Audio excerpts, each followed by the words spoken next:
Hi friends, easy దొండకాయ fry. దొండకాయలు onion ఉంటే చాలు, నీట్గా కట్ చేసుకొని పెట్టుకున్నాం.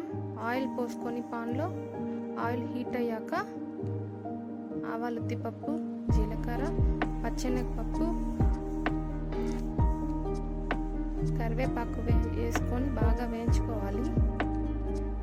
అవి వేగాక ఆనియన్స్ వేసుకోవాలి.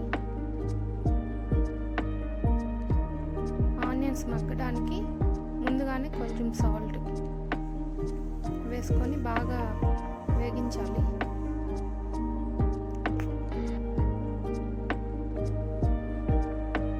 ఆనియన్స్ మగ్గడానికి కాసేపు మూత పెట్టి చూసుకున్నాం. ఆనియన్స్ మగ్గిపోయింది. ఇప్పుడు కొంచెం అల్లం వెల్లుల్లి పేస్ట్ వేసుకోవాలి.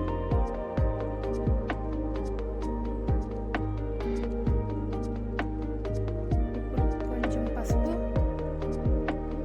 వేసుకొని బాగా వేయించుకోవాలి. ఇప్పుడు దొండకాయలు కట్ చేసి పెట్టుకున్నాం కదా, అవి వేసుకొని బాగా కలపాలి. కలిపి మూత పెట్టుకొని కాసేపు మగ్గనివ్వాలి.